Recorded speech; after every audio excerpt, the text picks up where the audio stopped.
नमस्कार विद्यार्थियों, आपको मेरे YouTube channel Rahul Sharma physics गुरु में स्वागत है।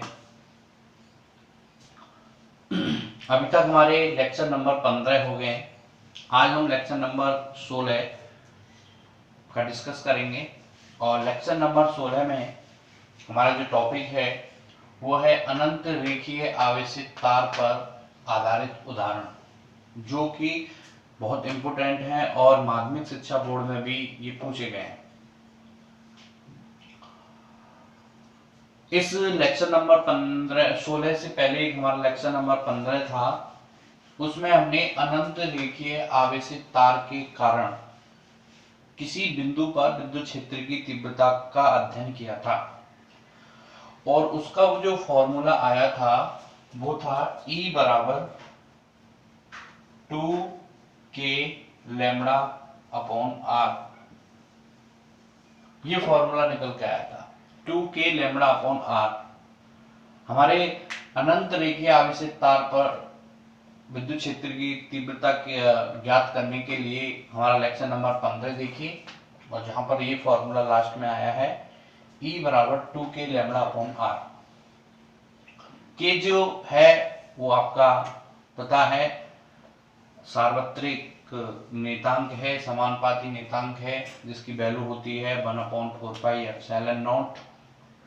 कैलकुलेट करने पर 9 गुणा 10⁹ लैम्बडा रेखीय आवेश घनत्व है और r उस तार से उस पॉइंट की दूरी है जहां पर हमको विद्युत क्षेत्र ज्ञात करना है।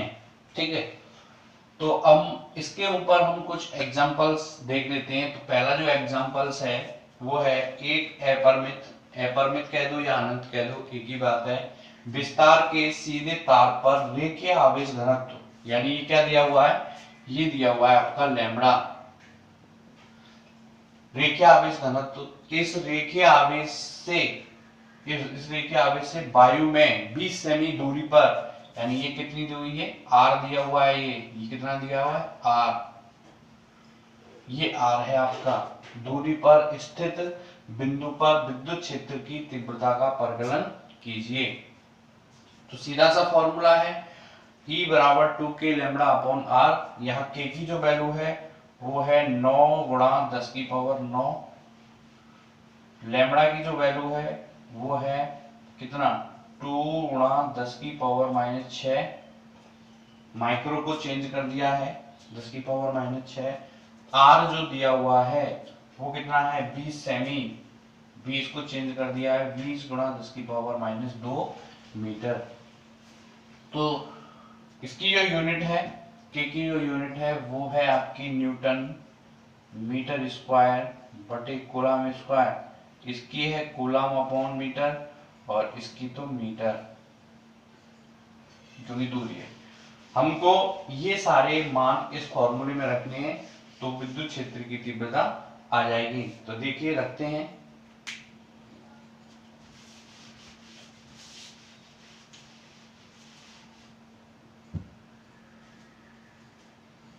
तो E बराबर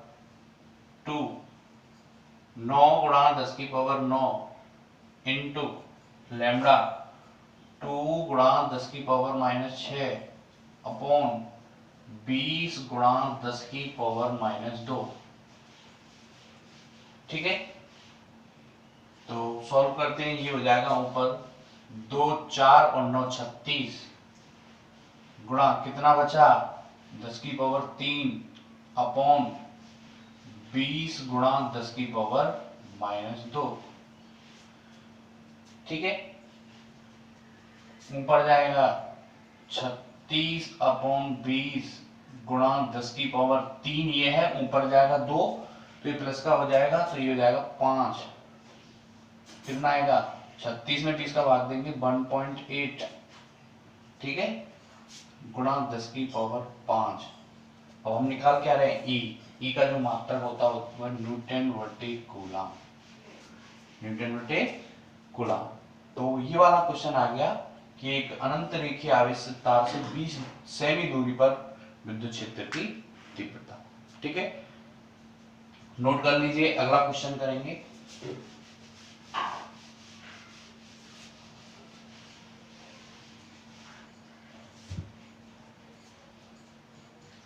ये जो क्वेश्चन है वो राजस्थान बोर्ड में 2020 में पूछा गया है।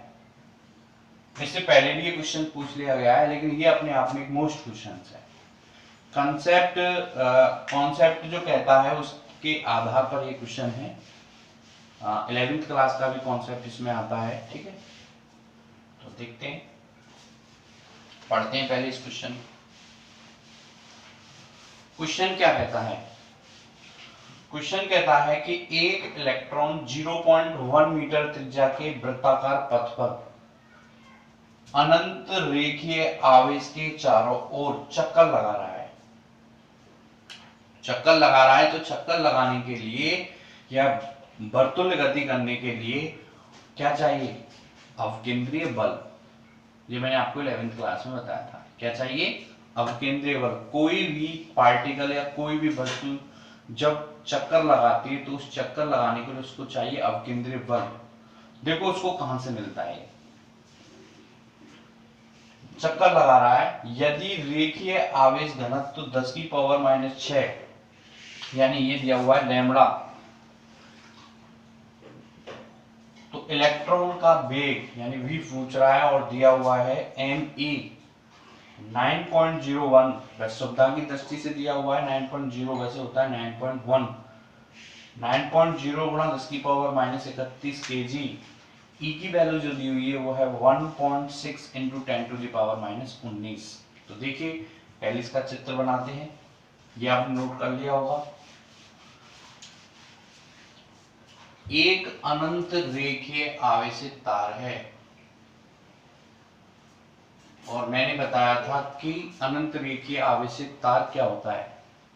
ठीक है, अगर इस अनंत रेखीय आवेशित तार के पास कोई पॉइंट है, यानी इस तार के नजदीक में अगर कोई पॉइंट है तो उस पॉइंट के लिए ये तार कैसे भांति व्यवहार करेगा? अनंत रेखीय आवेशित तार की भांति व्यवहार करेगा। तो एक अनंत रेखीय आवेशित तार है जिस पर रेखीय आवेश घनत्व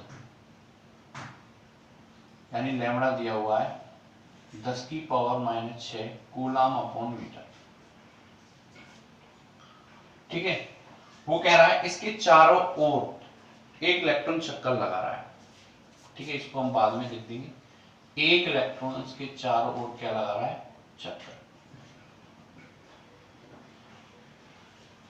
इसके चारों ओर चक्कर लगा रहा है एक इलेक्ट्रॉन। कितने वेग से? हमने लगाया v वेग से चक्कर लगा रहा है, तो b का मान ज्ञात करवा रहा है।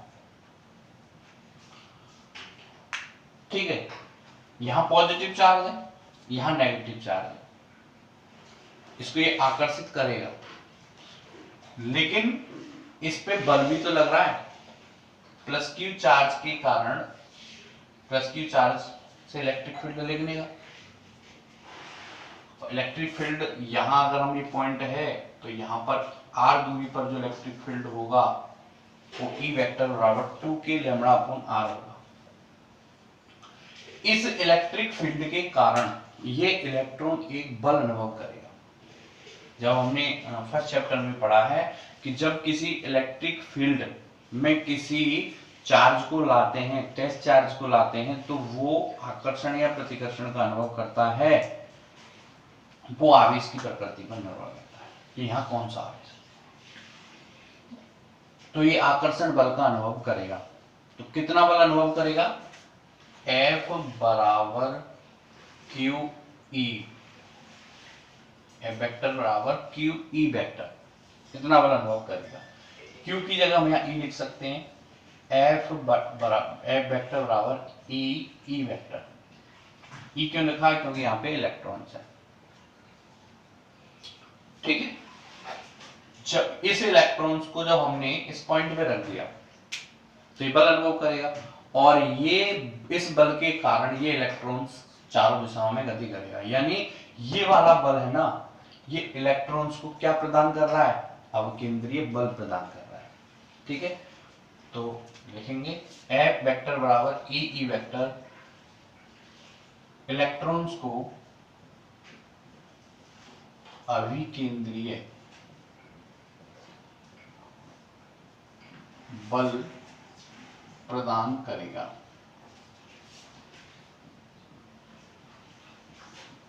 ठीक है, हमने बोला था कि कोई भी चार्ज गति कर रहा है तो उसके लिए आवश्यक अपकेंद्रीय बल चाहिए।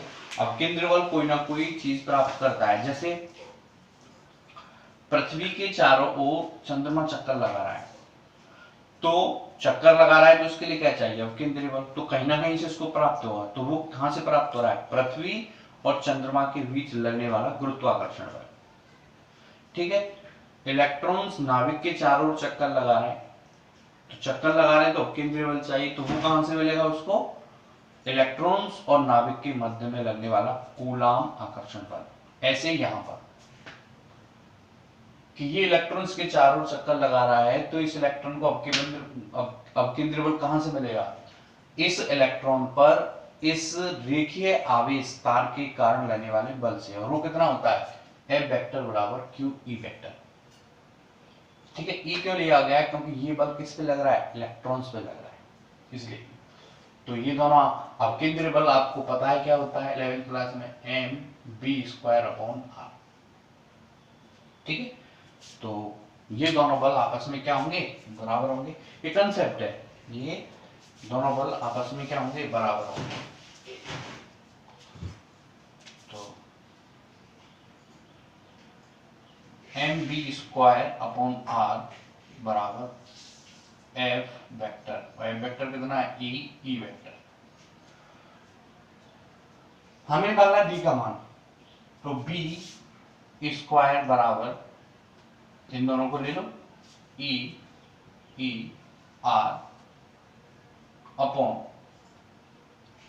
M। तो E क्या है? इस तार के कारण यहां पर विद्युत क्षेत्र की तीव्रता, इस तार के कारण, तो हमने निकाल ली एक रेखीय आवेशित तार के कारण r दूरी पर स्थित बिंदु पर विद्युत क्षेत्र की तीव्रता E बराबर होती है 2k λ/r। लेक्चर नंबर 15 में, लेक्चर नंबर 15 को देखना इस फॉर्मूले के लिए। b² बराबर मान रखते हैं E, इसका मान है 2k λ/r। ठीक है, r अपॉन m। r से r कैंसिल हो गया, v² बराबर E की वैल्यू दी है 1.6 × 10⁻⁻19 टू 9 × 10⁻9 और लैम्बडा 10⁻⁻6 अपॉन m 9.0 × 10⁻31। इसलिए दिया है 9.0 क्योंकि ये इससे क्या हो जाएगा? कैंसिल हो जाएगा। तो कितना बचा? 1.4 और 2। ठीक है, 3.2। यहां पे देखो, पहले माइनस की जोड़ लेते हैं, माइनस के 19 और माइनस के 6, माइनस के 25 और में से 9 घटाया तो 16 इंटू 10⁻⁻16 अपॉन 10⁻⁻31। 31 ऊपर जाएगा तो ये पॉजिटिव हो जाएगा, है ना? और 31 में से जब हम 16 को बढ़ाएंगे कितना आएगा? 15। सही है ना? 3.2 गुणा 10⁻⁻+ के 15। पॉइंट हटाया हमने यहां से, एक 0 नीचे बढ़ गई, तो इससे ये 14 हो जाएगा। 32 गुणा 10⁻14। यहाँ b² है तो हमें b निकालना है। b बराबर अंडरवुड में 32 गुणा 10⁻14 b, तो ये आ जाएगा अंडरवुड 32 गुणा 10⁻7 और 32 5। ठीक है, तो ये लगभग आएगा b बराबर 5.7 गुणा 10⁻7 मीटर प्रति सेकंड। ये इसका लगभग हुआ। तो ये आप निकाल लीजिए।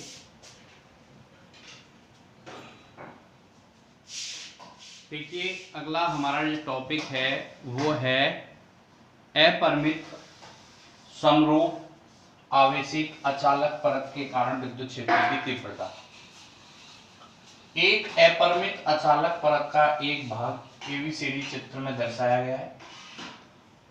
ठीक है, एक छोटा सा भाग दर्शाया गया है जिससे r दूरी पर बिंदु P पर विद्युत क्षेत्र की तीव्रता ज्ञात करनी है। यहां से r दूरी पर यहां पे बिंदु P पर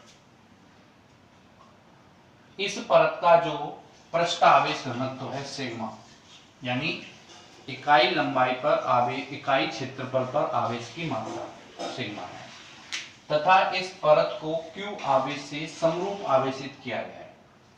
एक चीज आपको याद रखनी है कि जब हम अचालक को आवेशित करेंगे तो अचालक को जहां आवेशित करते हैं या अचालक को जहां आवेश दिया जाता है वो वहीं रहता है, क्योंकि अचालक के अंदर आवेश जो हैं वो गति नहीं करते। ठीक है, और जब हम चालक को आवेश देते हैं, कोई भी विलगित चालक को जब हम आवेश देते हैं तो उसके अंदर स्वतंत्र इलेक्ट्रॉन्स गति करते हैं, यानी आवेश गति करते हैं। जब आवेश गति करेंगे और जब उसको अतिरिक्त आवेश दिया जाएगा तो वो एक दूसरे को क्या करेंगे, प्रतिकर्षित करेंगे, और प्रतिकर्षित करने के कारण वो आवेश चालक की सतह पर समान रूप से वितरित हो जाएगा। वो प्रतिकर्षण करेंगे तो प्रतिकर्षण के कारण जितनी दूरी पे जाने का प्रयास करेगा अतिरिक्त आवेश उतनी दूर तक जाएगा, यानी उस सतह पर आ जाएगा। तो ये चीज याद रखनी है आपको। तो इस पृष्ठ के कारण, इस अचालक परत के कारण विद्युत क्षेत्र की तीव्रता की दिशा कहां होगी, पृष्ठ के लंबवत भार की। ठीक है, अब ये जो आवेश है वो दोनों तरफ वितरित है, यहाँ पे भी है तो यहाँ पे भी है, तो इस तरफ भी विद्युत क्षेत्र की दिशा होगी, यहाँ भी हम ज्ञात कर सकते हैं। तो इस पॉइंट से उतनी ही दूरी पर यहाँ पर एक बिंदु P' है। ठीक है, तो यहाँ पर भी दोनों पर विद्युत क्षेत्र की तीव्रता समान होगी दोनों बिंदुओं पर। ठीक है, क्योंकि आवेश जो है वो परत के दोनों ओर है। तो अब हम क्या करते हैं, इस परत के कारण बिंदु P पर विद्युत क्षेत्र की तीव्रता ज्ञात करने के लिए हम गाउसीय पृष्ठ की कल्पना करते हैं। तो हमने एक सममिति के आधार पर हमने एक गाउसीय पृष्ठ ले लिया। ठीक है,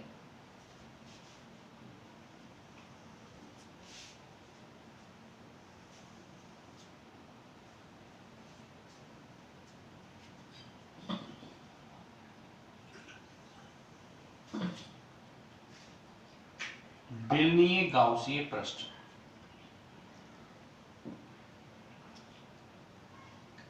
कौन सा, बेलनीय गाउसीय पृष्ठ ले लिया। ठीक है, जिसकी इन सतहों का जो क्षेत्रफल है वो है S, इन दोनों का क्षेत्रफल S है, और इसकी जो लंबाई है वो 2r होगी, ये r है तो ये 2r है, एक 2r लंबाई, और S अनुप्रस्थ काट क्षेत्रफल के गाउसी पृष्ठ की हमने क्या की, कल्पना की, क्योंकि हमको गाउस के नियम से ज्ञात करना, और गाउस का नियम बंद पृष्ठ के लिए लागू होता है। अब सममिति कैसे है, सममिति ये कहती है कि जो भी इस गाउसीय पृष्ठ को लिया है, जितनी भी इसमें सतह हैं, उन सतहों में थीटा और डीएच के मध्य में कोण समान होना चाहिए। ठीक है, तो वो सममिति है। तो देखिए, अगर हम यहां पे हमने एक अल्पांश ले लिया, इस अल्पांश के कारण, ये आपने नोट कर लिया, इसको मैं मिटा देता हूं,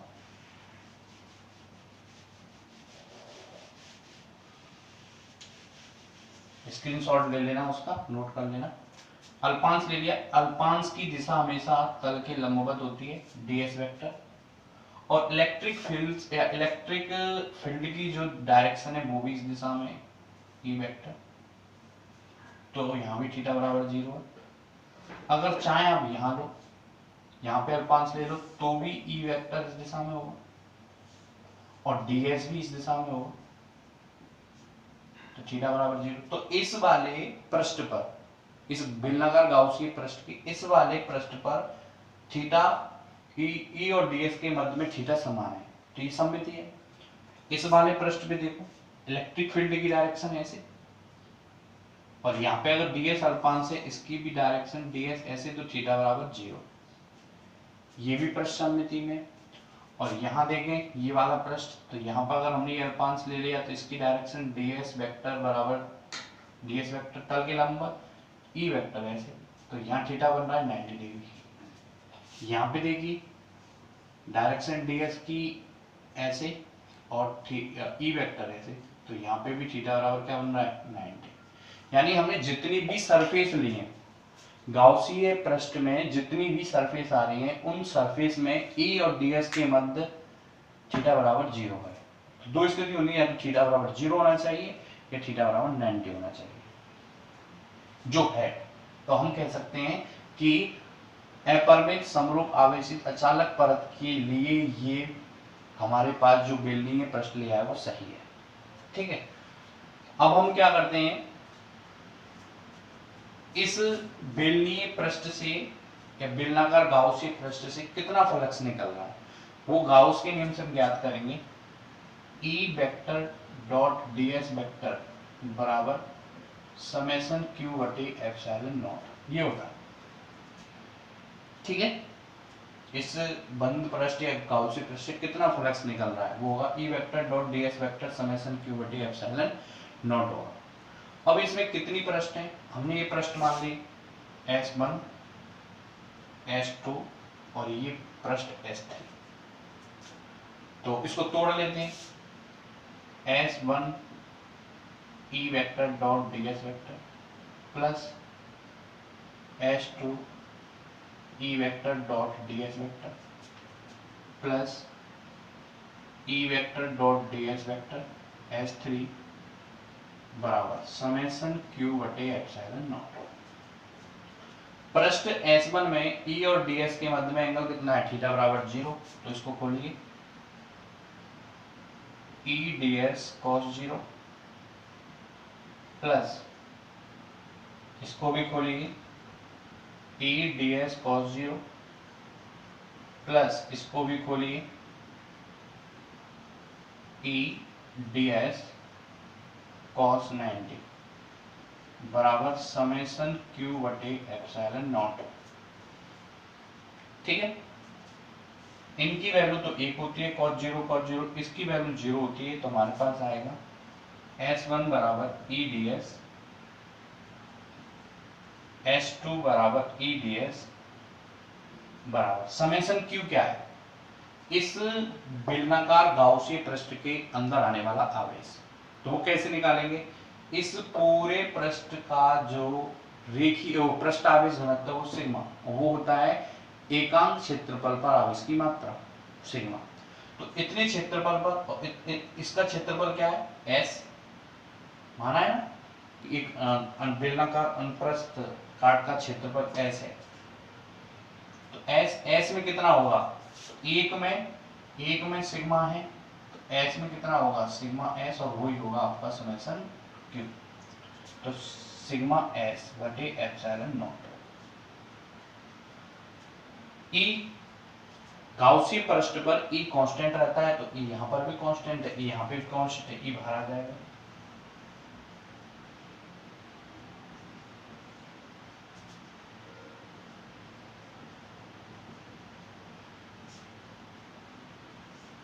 ठीक है, अब ds, ये छोटे का अल्पांश ds है, तो इस पूरे से अगर इसका इंटीग्रल करें इस पूरे का, तो वो क्षेत्रफल S के बराबर है, तो वो क्या आएगा ES ऐसे ही ES सिग्मा S बटे एप्सिलॉन नॉट, तो 2ES बराबर सिग्मा S बटे एप्सिलॉन नॉट, S कैंसिल हो गया, E बराबर क्या आ गया सिग्मा बटे 2 एप्सिलॉन नॉट। और इसकी डायरेक्शन, E की डायरेक्शन इसके लंबवत, तो हम एन कैप लगा सकते हैं। एन कैप क्या है, एन कैप पृष्ठ के लंबवत विद्युत क्षेत्र की दिशा को प्रदर्शित करता है। ठीक है, यहाँ एक चीज स्पष्ट है कि E का मान R पर निर्भर नहीं करता, तो इसको स्क्रीनशॉट ले लो और स्क्रीनशॉट लेने के बाद इसको नोट कर लेना। ठीक है, तब देखते हैं।